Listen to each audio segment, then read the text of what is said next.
Every passing moment is an end and a beginning. Welcome back to Spirit Box Radio.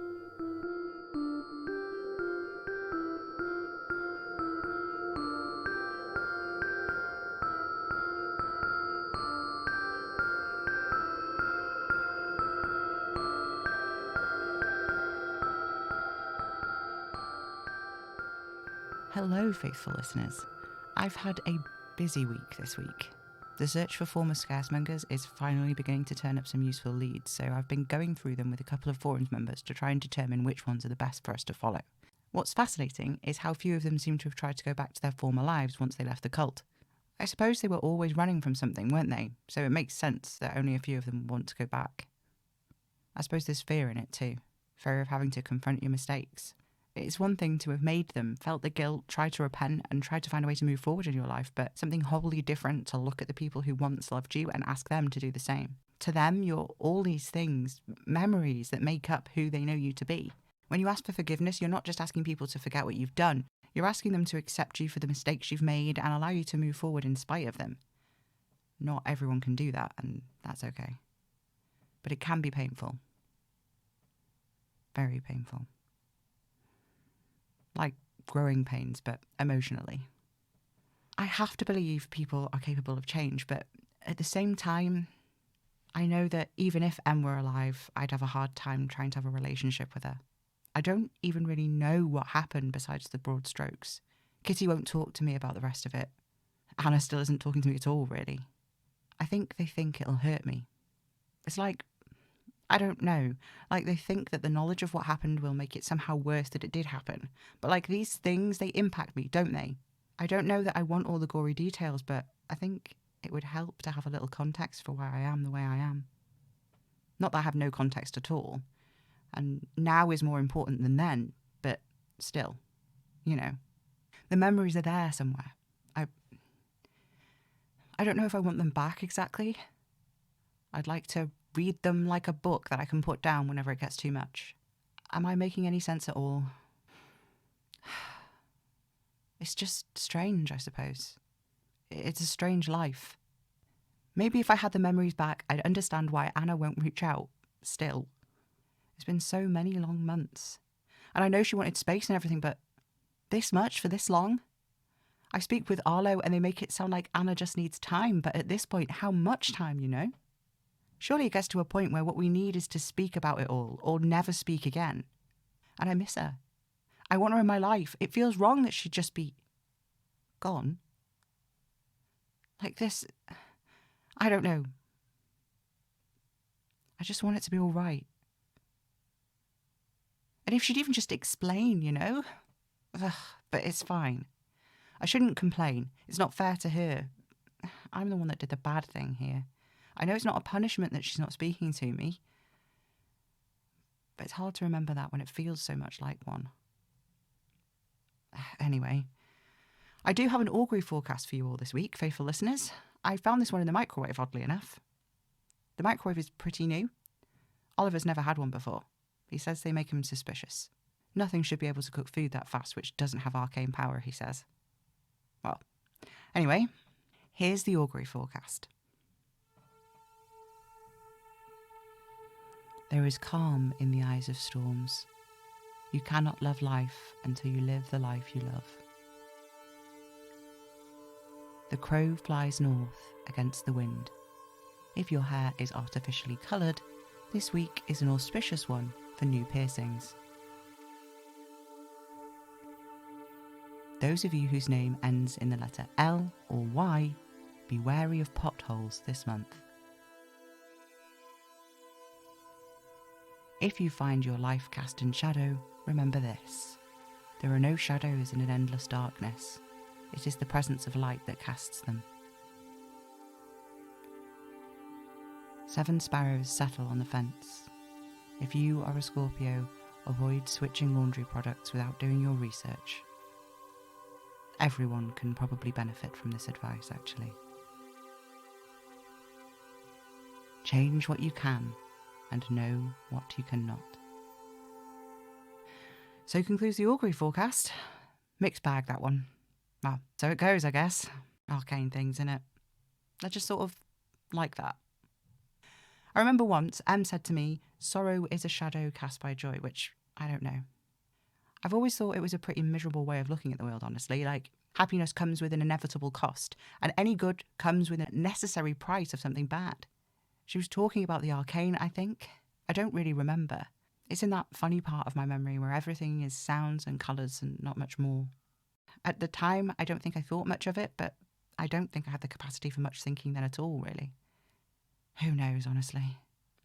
There is magic that isn't a sort of monkey's paw situation. I've seen it. Hell, I've done some of it. What are the drawbacks to being able to instantly turn bread into toast? None, I tell you. Magic does have its costs, though. Its unforeseen and unintended consequences.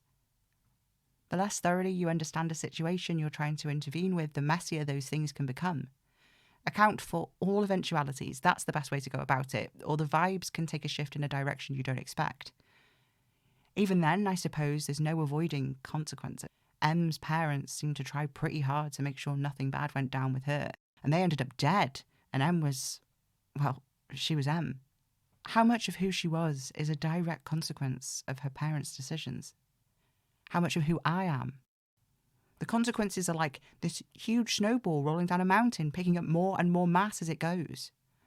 There's so much stuff there. This whole big wodge of that I don't even know how to unpick. I don't even know what most of it is, but I know it's there and it changes stuff. It changes me. It's changed Anna and Kitty too. If there was a way to just stop it, halt the giant snowball that's crashing through all of our lives, I wonder how different we'd be. How little like the people we understand ourselves as we'd become. It's like so much of now is informed by then. So much of then is present here now. That's the thing people don't understand about ghosts, I think. It's the ones that are the remains of whole people that have lived before that people are most scared of. The ones they want to talk to seance with. But really, it's the ghosts of who we ourselves were that haunt us the most. The ghosts of the people who we never were, never had the chance to be. Things we missed, decisions made differently, paths we could have walked but never had chance to. When you look at the world from the arcane, you can see it all. Dead threads like ghosts wrapped around our own lives. Unlived lives that stray away from the ones we're living. Most people don't call them ghosts at all. They call them regrets. Sometimes we feel them. In those moments, those ghostly threads constrict around the weave of our lives so tightly, it's like our souls are choking on them. The more we notice, the more we try to grab at them, the tighter their hold on us becomes, the stronger their grip is. Sometimes it gets so tight it can make you stop in your tracks, and the weave of your life tangles, knots, folds back on itself. Threads fray from the weave and turn dull and grey and empty. All the light and shimmer of existence is caught up in that knot of the real, enmeshed into the faded impression of things that never were. I've seen this so many times now. I've felt the way the threads tangle. I know it well. I understand it. I can name it, see it, recognise when it's happening to me. That's good because it means I can let it go, even if it's only one shimmering strand at a time, and emerge from the other side. But the monkey's paw of it all is that I can see it in other people's threads too. Everyone has moments like this in their lives, some more than others, but Anna's whole life is this mess of knots like that, knots upon knots, looping back and around, somehow moving forward, but I don't know how because she never lets it go, she never puts it down. She treats things that didn't happen like they should be happening instead. I don't want to see this about her. I don't want to know it. I can't fix it, I can't make it better, I can't even make her see. Who she would be without all of that is another ghost, another thing she isn't. And she's not static, she carries it all and she doesn't have to, but she's moving forward. She's living her life, even if I'm not in it right now. You'd think being able to see all this shit would help me understand her, but it doesn't. Not really. Because even though I can witness it in more detail than maybe anyone else, I don't know what it's like. I can't know because she won't tell me. When she left before, it wasn't her fault. None of it was her fault.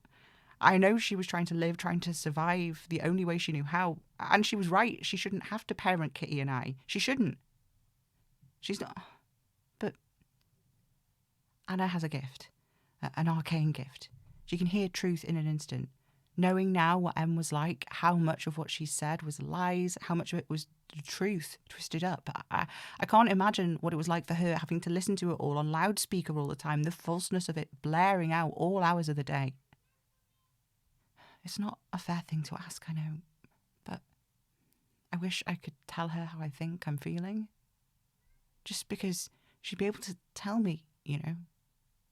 She'd be able to tell me how much of what I'm telling myself about it all, about me, the crown, the end of the world, how much of it is a lie. Interesting how she's cut you off. God, Scourge, not now. There's no good time to face an inconvenient truth, Sam. Anna walked away because she sees what you refuse to. And what's that? You're not her brother. You're not even human. You're something else. Something stranger. Something arcane. You're the son of the unknown itself, rightful heir to his throne. The unknown itself. King of the Blood Rose crown. What does it mean, Sam? I don't know. All those letters, all the little people on your forums, living and dead, books upon books, notes in the margins, the composite knowledge of more Arcanish than has literally ever been brought together before, and you still haven't found the answer. Shut up. Oh no. You see, this time, it's not because you're foolish. Quite the opposite, in fact. Go away. It means nothing. Scourge. A made-up title plucked out of the air, said again and again and again and made powerful. I am warning you. Repeat a lie enough times and it becomes the truth. But that's Anna's gift, isn't it? She can hear a lie for what it is. That's how she knows. It's how she's sure that you are what you are. You're sure too. I can taste it. So what am I then? Everything and nothing. Everywhere and nowhere. Heir apparent to the throne of long repeated lies. Enough.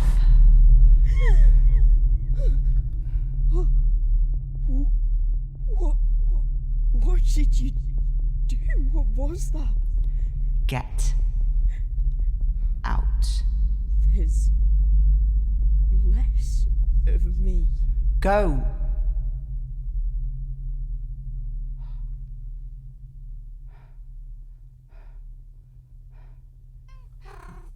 Don't look at me like that. I said don't. Wait. God, I'm sorry. I didn't mean to yell. It's not your fault. It's my fault. All of it is my fault, and I can't do this anymore. I can't. I'm going to Anna's place.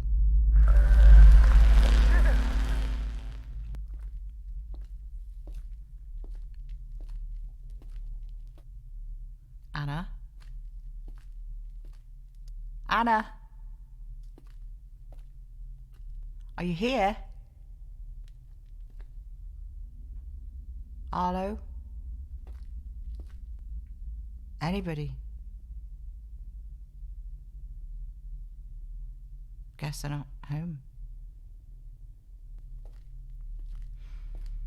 All these jars of mud. Rytidia. She's at Rytidia's. Anna, are you here? Anna.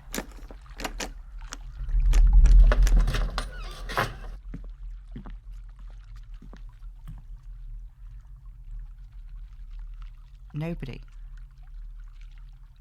Where is everyone?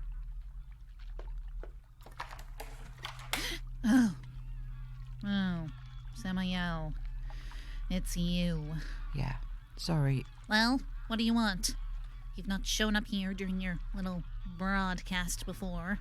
No, I was looking for Anna, actually.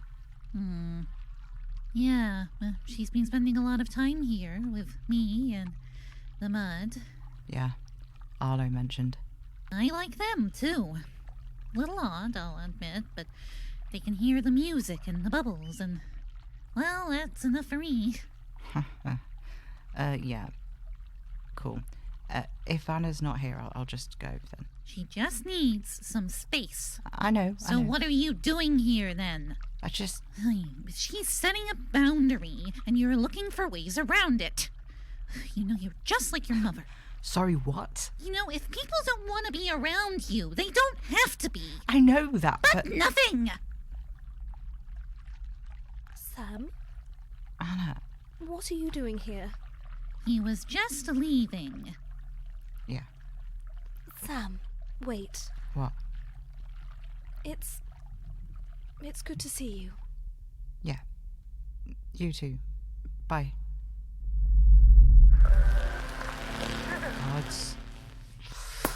God. Oh, damn it. I didn't mean to do that. Can't I do anything right? Stop it. I know, all right? Sam, stop breaking things. Well, I'm obviously not doing it on purpose, am I? Just stop.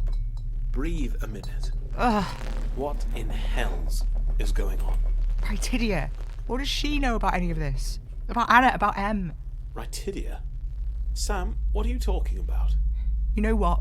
She's never liked me. Not even a little bit. I don't know why I've been trying to make her happy. Have you been doing that? What? Trying to make Rytidia Delphus happy? I don't know. No. Why does it matter whether she likes you anyway? She likes Anna. Well, that's fine, isn't it? Yeah, Anna's nice. Why are you so angry about it then? I don't know, Oliver. I don't know. Maybe it's because she's... Rytidia was Em's lover or whatever, and she did nothing to step in, stop what happened to me when I was a kid, and now all she does is criticise me for being the way I am. Oh, maybe I wouldn't be like that if she'd noticed I exist. She's not your mother, Sam. I'm not an idiot, Oliver. I know she's not my mother, because my mother was an even bigger arsehole than this. Yes. Yes, she was. And she's gone. Rytidia hates me, and now all I have is this stupid show and this stupid... me. Oh, Magpie. I don't know why I'm doing this anymore. I'm so lost. I'm so... It's all right. No, it isn't okay. And I wish you would stop trying to tell me that it is. It is so far from okay. Everything is on fire all the time, and I don't understand how you're just acting like it's fine. Things have been on fire for me for a long time, Magpie. So what? I just get used to just burning all the time? I suppose so. Yes. I don't believe you. Magpie, maybe you just need to take a break. Step back from it all. Maybe it's not as serious as you think it is. I'm sorry. What? Sam, You were saying I should just get used to it. Well... You know what, actually, you're right. I am taking this too seriously. Here. What are you doing? That's a microphone. What for? Finish the show. What do you mean? I mean what I said. Finish the show. But it's not my show. Oh, that doesn't matter, does it? Because it's not really that important in the grand scheme of things. Really, is it? So, you do it. Sam, you're being ridiculous. Sure. Okay, well, have fun. Where are you going? Out. Are you coming back? Yes. When? Later. Later than what? Oh. Yes, quite.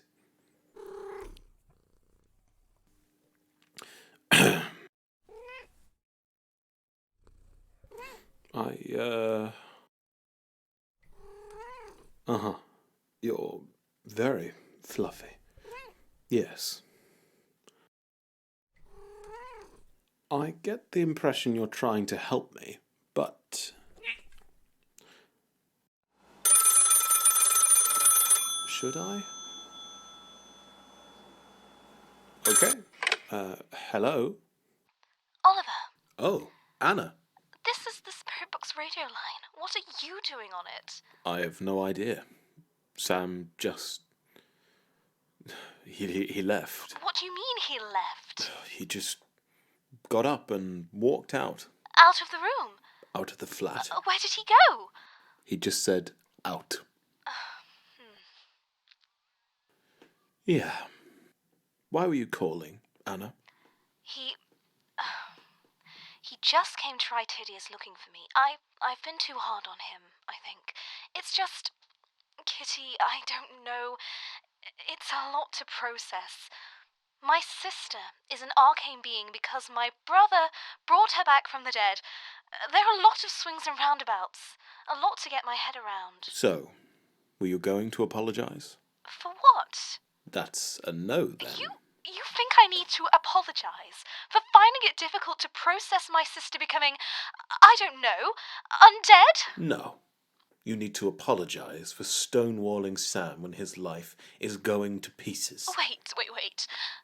His life is going to pieces. Last time I looked, I was the one engaged to an empty puppet. I was the one left out of the loop when Sam brought back Kitty, which everyone knew about, including you and half the nation's arcanists. And I was the only one left behind when everyone went storming off to find the man in the flat cab. Not a word of explanation. And when finally, someone bothered to fill me in, it was Kitty, because Sam couldn't bring himself to tell me about it to my face. I got the impression that all happened rather quickly, and they weren't looking for the man in the flat cap. They were trying to save me. Oh, from the man in the flat cap, same difference. Aside from everything else, Anna, you're human. If you'd gone with Sam and the others, you could have been killed. So what? If Sam can just put me back together again like a complicated jigsaw. Do you want that? Of course I don't want that. Who would want that? I can understand your frustration, but you have no idea what the past few months have been like. You've not been here. You have no idea what it's like. If he had just told me.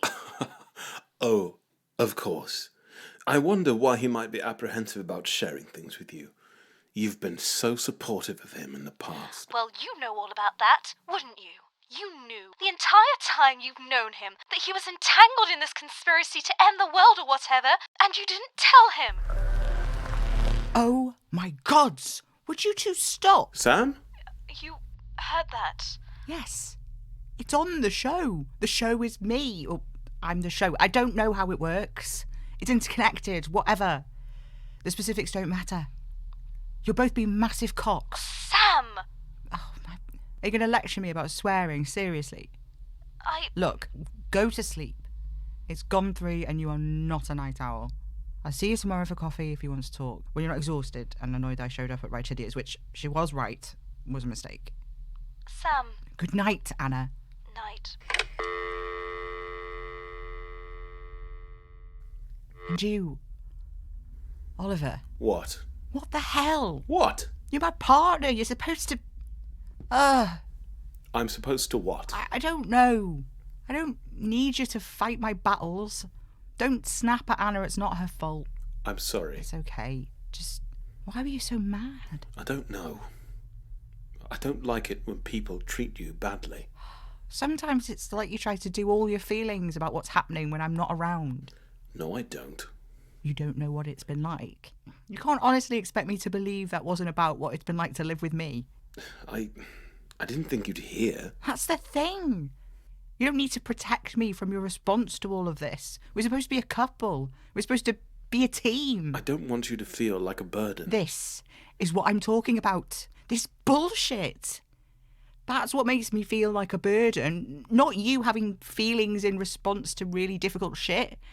Like, earlier, I got so angry at you because it's so clear you've been feeling it too. All the stress I've been under, but you just won't acknowledge it. Even when it was right there for you to just speak out and talk about it, you didn't. all that crap about being used to being on fire. You aren't used to it, Oliver. You just learn to bite back the screaming, and you don't have to. I just don't want to add to everything that's going on. I promise you're not. When you talk about stuff, it helps. I don't know. You just what? This is precarious. This? Sam, you are... Sometimes it feels like this could all be gone any moment. You and I, the way it all is. What do you mean? I mean, Sam, your death, the ender of everything. Wait.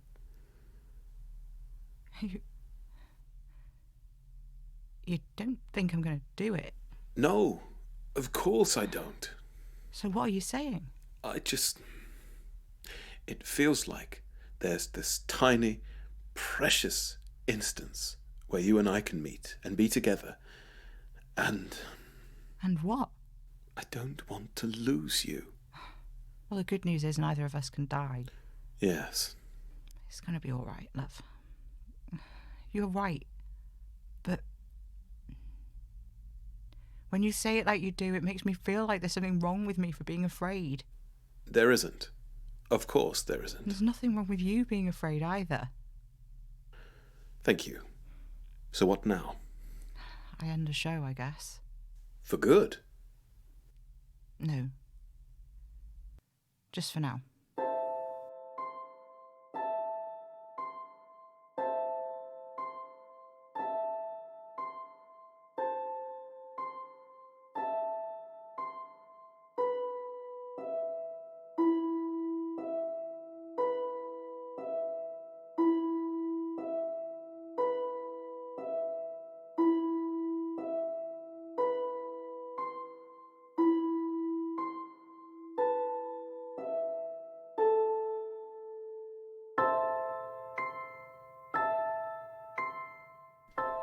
Spirit Box Radio is a Hanging Soul Studios podcast, written, directed, edited and produced by Ava Major. This episode starred Ripley Leatherbarrow as Rotidia Delphus, Alex Pilaber Richardson as Anna, and Will J. Cummings as Oliver Bullen, plus Assorted Cats as Revel, and Ava Major as Sam Enfield. With special thanks to our crowdfunding co-producer, Bryn E. Albert. If you enjoy the show and want early access and bonus content, you can help us by supporting us on patreon.com/Hanging Soul Studios.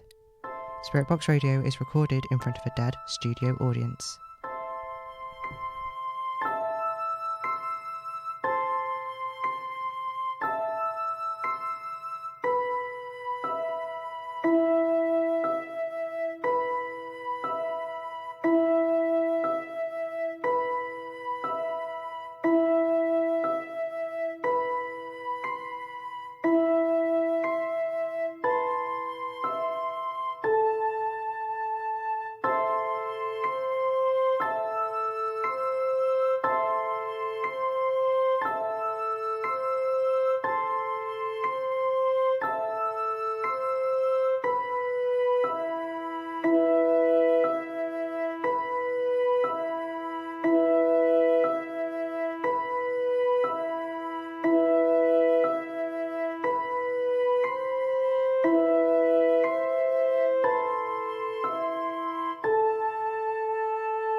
Tune in, get spooky.